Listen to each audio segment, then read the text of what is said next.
Hello प्यारे बच्चों, welcome to Manas studies. We are here with 5 more questions, 10 questions के साथ। अब मैंने टीम से बोला है भाई 5 क्वेश्चन में कुछ नहीं होता, 10-10 क्वेश्चन दीजिए तभी कुछ मजा आएगा।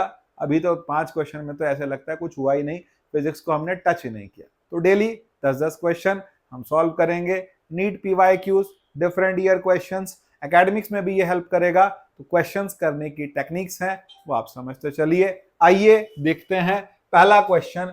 The half life of a radioactive substance is 20 minutes. In how much time the activity of substance drops to 1/16 of the initial value.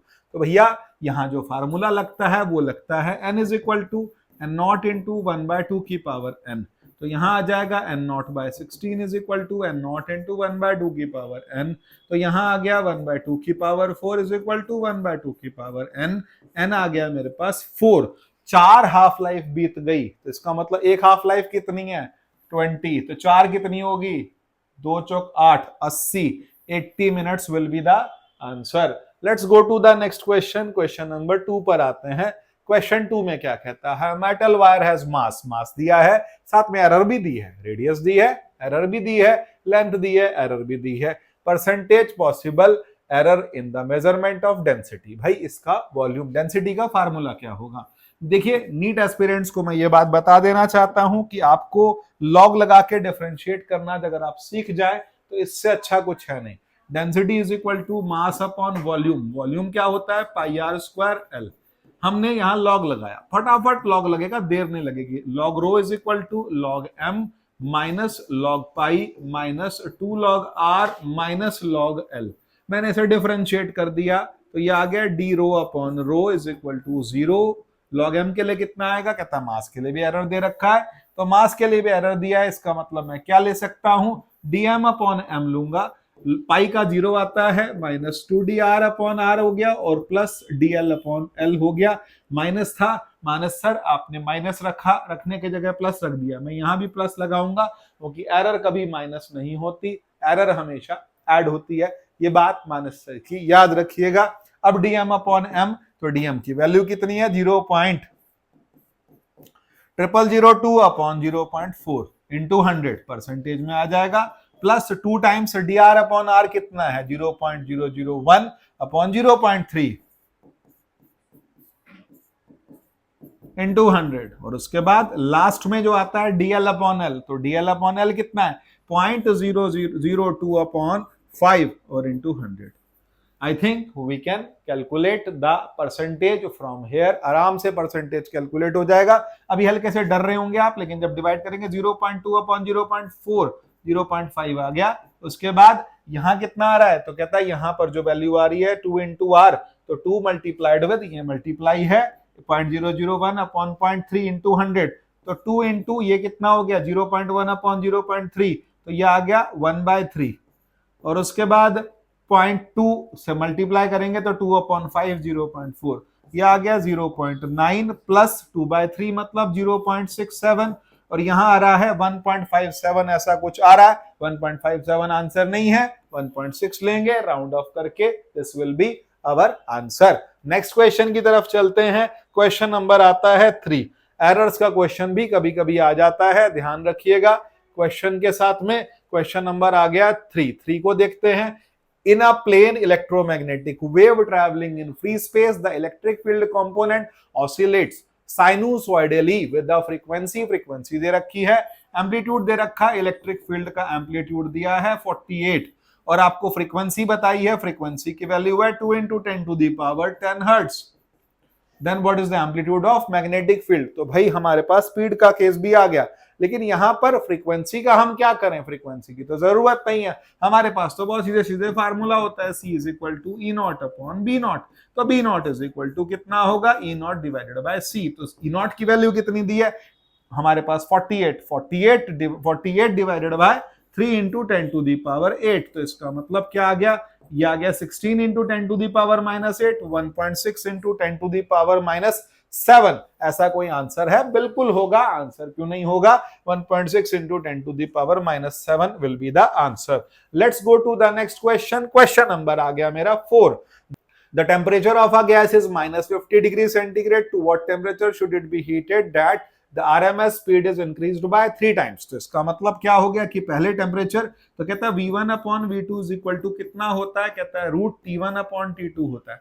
तो इसका मतलब वेलोसिटी हो कितनी गई, कहता है 3 टाइम्स। तो इसका मतलब V2 3 टाइम्स हो गया, 1/3 is equal to square root of T1/T2 हो गया। इसका मतलब 1/9 इज इक्वल टू T1/T2 हो गया। तो T2 की वैल्यू जो आ रही है वो 9 टाइम्स T1 आ रही है। अब पहले टेम्परेचर कितना था, तो कहता है पहले टेम्परेचर है -50 प्लस 273। तो -50 प्लस 273 की वैल्यू कितनी आएगी, तो माइनस करते हैं तो यहां से आएगा 223 केल्विन। अब 223 की मल्टीप्लाई आप करेंगे किससे, 9 से। टेम्परेचर आएगा केल्विन में, उसको सेल्सियस में कन्वर्ट करके आपका आंसर आएगा। नेक्स्ट क्वेश्चन की तरफ चलते हैं, क्वेश्चन नंबर 5 की तरफ चलते हैं। In hydrogen spectrum the shortest wavelength is Balmer. Balmer की वैल्यू आ रही है लैम्डा, ठीक है जी। The shortest wavelength in the bracket is, तो बामर की शॉर्टेस्ट जो है वो लैम्डा है।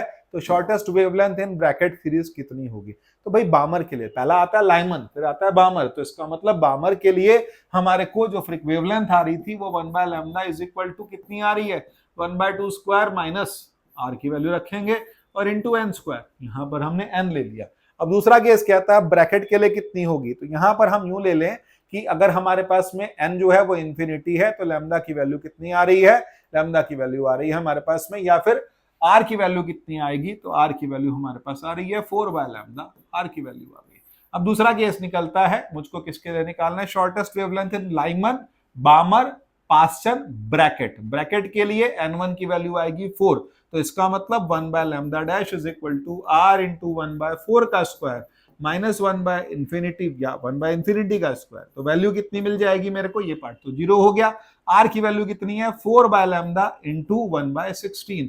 तो इसका मतलब λ' कितना आ गया मेरे पास, 4λ। तो ऐसा कोई ऑप्शन है, yes, option 2 is there and that will be the answer. Question number 6 की तरफ हम दौड़ते हैं, चलते हैं। The work function of caesium, potassium and sodium are this respectively if the incident electromagnetic radiation has incident frequency 2.20। भाई 2.20 2.14 को तो पार कर गया, तो यहां से तो एमिशन होगा, यहां से नहीं होगा, यहां से नहीं होगा। which of the following surfaces will emit radiations, only cesium, क्योंकि जो इंसिडेंट फोटोन है उसकी एनर्जी जो है वो सीजियम से ज्यादा है, बाकियों से ज्यादा नहीं है। नेक्स्ट क्वेश्चन की ओर चलते हैं, क्वेश्चन नंबर आ गया 7। क्वेश्चन नंबर 7 कहता है the errors in measurement which arise due to unpredictable fluctuations in temperature and voltage supply. Instrumental error, no. Personal error, no. Least count error, very sorry, the last one is correct, that is random error। क्योंकि random error वो होता है जैसे हम देहरादून में बैठे हैं, अब यहाँ पर आराम से सब कुछ मौसम ठीक है, थोड़ी देर बाद शाम को आंधी आने लग गई, टेम्परेचर चेंज हो गया, प्रेशर चेंज हो गया, सब कुछ चेंज हो गया, that is a random error, that is not predictable, not exactly predictable. Next पर आते हैं, अगले क्वेश्चन की ओर चलते हैं। क्वेश्चन नंबर आ गया 8। इन एलसीआर सीरीज इंडक्टेंस दे रखा है, कैपेसिटेंस दे रखा है, रेजिस्टेंस दे रखा है। The frequency eight which the resonance occurs, बहुत प्यारा क्वेश्चन होता है, हमारे को फ्रीक्वेंसी निकालनी है। फ्रीक्वेंसी के लिए f is equal to 1/2 pi root LC। देखो क्वेश्चन करने लगोगे तो प्यारे लगेंगे, है ना। मानस सर बार बार बोलते हैं कि क्वेश्चन क्या है, प्यारा है। तो क्वेश्चन कभी प्यारा हो सकता है, हाँ, क्वेश्चन तभी प्यारा होता है जब आप करते रहें, आपकी प्रैक्टिस हो जाए। एल की वैल्यू कितनी दे रखी है, कहता है एल की वैल्यू दे रखी है 10 milli henry, 10 into 10 to the power -3 into C की वैल्यू कितनी है 1 microfarad, 1 into 10 to the power -6। भाई हिसाब लगाओ, 10 की पावर -9 प्लस 10 10 पावर -8 हो गया। -8 ऊपर आके स्क्वायर रूट होगा, -4 होगा, ऊपर आके 10 की पावर 4/2 पाई। फिर आता है यहाँ आएगा 5000/पाई।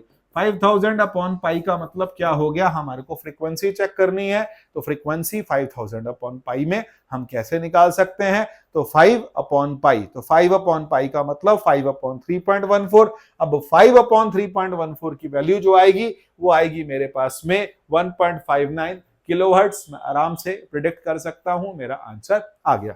Let's go to the next question. Question number आ गया मेरे पास 9 क्या कहता है, the ratio of frequencies of fundamental harmonic produced by an open pipe to the closed pipe having the same length is. तो फंडामेंटल के लिए भाई बहुत सिंपल सी बात है कि अगर हमारे पास में एक पाइप है, कौन सा पहला ओपन पाइप, तो भाई ओपन पाइप का क्या केस है, ओपन पाइप का ये केस है, क्लोज्ड पाइप का ये केस है। क्लोज्ड पाइप के अंदर ये वेव प्रोड्यूस हो रही है, जबकि ओपन पाइप के अंदर ये वेव प्रोड्यूस हो रही है।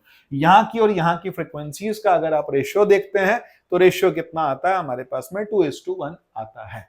तो नेक्स्ट केस पर चलते हैं, नेक्स्ट क्वेश्चन की ओर चलते हैं। क्वेश्चन नंबर आता है 10। क्वेश्चन 10 क्या कहता है, electric dipole is placed at an angle 30 degree with the electric field experiences a torque कितना, calculate the magnitude of charge इतना। कैसे करें, बहुत ही प्यारा क्वेश्चन है। फिर प्यारा बोल रहे हैं, इलेक्ट्रिक फील्ड दे रखी है, टॉर्क दे रखी है, टॉ इज इक्वल टू क्या होता है, पीई साइन थीटा। तो भाई टॉ की वैल्यू कितनी है, टॉ की वैल्यू दे रखी है 4, पी कितना है मुझे फाइंड आउट करना है, ई कितना है 2 × 10⁵, साइन थीटा साइन 30 कितना होगा 1/2, ये term P is equal to कितना आ गया 4 × 10⁻⁵, पी क्या होता है क्यू इंटू डिस्टेंस, 4 × 10⁻⁵। अब चार्ज आपको कैलकुलेट करना है, डाइपोल का लेंथ 2 × 10⁻⁻2 सेंटीमीटर से 4 × 10⁻⁵। जब आप सिंप्लीफाई करेंगे तो क्यू कितना आ गया 2 × 10⁻⁵, तो 2 × 10⁻³ मतलब मिली कूलम में। ऐसा कोई आंसर है, बिल्कुल है, ऑप्शन नंबर 4 हमारा करेक्ट आ रहा है। तो ये है हमारे questions. Thank you, see you in the next session.